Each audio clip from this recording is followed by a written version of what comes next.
ಮತ್ತು Butch Wilmore ಸೇರಿ ಒಟ್ಟು 4 ಸೇಫ್ ಆಗಿ ಲ್ಯಾಂಡ್ ಆಗಿದ್ದಾರೆ. ಹೀಗೆ ಲ್ಯಾಂಡ್ ಆದ ಸುನಿತಾ ಅವರನ್ನೇ ಆಗ್ಲಿ ವಿಲ್ಮೋರ್ ಅವರನ್ನೇ ಆಗ್ಲಿ ಲ್ಯಾಂಡ್ ಆದ್ಮೇಲೆ ಹೊರಗೆ ಮುಖ ತೋರಿಸಿಲ್ಲ, ಹೆಲ್ಮೆಟ್ ಕೂಡ ತೆಗೀಲಿಲ್ಲ. ಯಾಕೆ? Off the coast of Tallahassee, Florida. It is an amazing water ride. I see a capsule full of friends ear to ear. ಮೊದಲು ಮೃದುವಾದ ನೆಲ ಅಥವಾ ಹೊದಿಕೆಯ ಮೇಲೆ ನಡೆಯಬೇಕು. ದೇಹವನ್ನ ಬ್ಯಾಲೆನ್ಸ್ ಮಾಡಬೇಕು. ವಾಕರ್ ಅಥವಾ ವಾಕಿಂಗ್ ಸ್ಟಿಕ್ಗಳಲ್ಲಿ ನಡೆಯೋದು ಪ್ರಾಕ್ಟೀಸ್ ಮಾಡಬೇಕು. ಕೊನೆಗೆ ಅವರು ಮತ್ತೆ ಮೊದಲಿನಂತಾಗಲು ವರ್ಷಗಳೇ ಬೇಕು. ಕಾಲುಗಳಿಗೆ ಸ್ಪೆಷಲ್ ಬೂಟು, ಸಾಕ್ಸ್ಗಳನ್ನೇ ಬಳಸಬೇಕು. ಸುನಿತಾ ವಿಲಿಯಮ್ಸ್ಗೆ ಚಿಕಿತ್ಸೆ. ತೊದಲುವ ನಾಲಿಗೆ ಹತೋಟಿಗೆ ಬರಬೇಕು.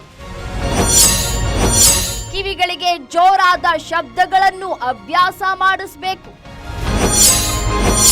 ಕಣ್ಣುಗಳು ಸೂರ್ಯನ ಕಿರಣಗಳಿಗೆ ಹೊಂದಿಕೆಯಾಗಬೇಕು. ಹೊಸ ಆರೋಗ್ಯಕರ ಚರ್ಮ ಬೆಳೆಯಬೇಕು. ಹೃದಯದ ಬಡಿತವನ್ನು ಹಂತ ಹಂತವಾಗಿ ಹತೋಟಿಗೆ ತರಬೇಕು. ಗುರುತ್ವಾಕರ್ಷಣೆ ಇಲ್ಲದ ಪ್ರದೇಶ ಇರುತ್ತದೆ.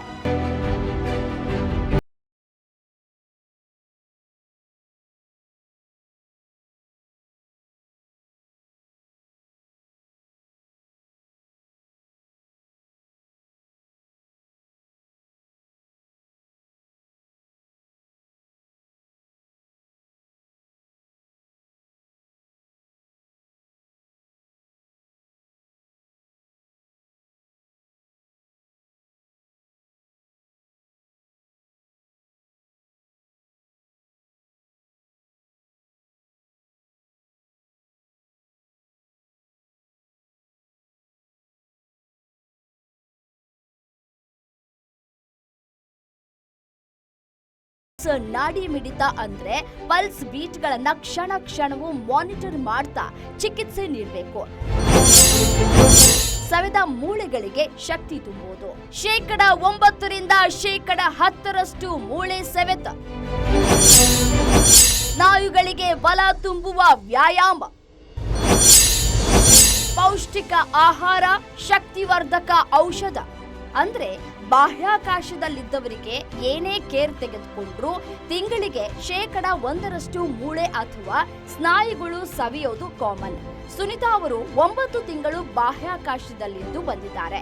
ಸಹಜವಾಗಿಯೇ 9% 10% ಮೂಳೆ ಸವೆತ ಆಗಿರುತ್ತೆ. ಆದ್ರೆ ಗುರುತ್ವಾಕರ್ಷಣೆ ಇಲ್ಲದೆ ಇರೋ ಕಾರಣ ಅದು ಗೊತ್ತಾಗಿರಲ್ಲ. ಈಗ ರಿಹ್ಯಾಬಿಟೇಷನ್ ಸೆಂಟರ್ನಲ್ಲಿ ಒಂದು ಹಂತದ ಚೇತರಿಕೆ ಆದ ಮೇಲೆ ದೇಹಕ್ಕೆ ಬಲ ತುಂಬುವ ಚಿಕಿತ್ಸೆಯು ಶುರುವಾಗುತ್ತದೆ.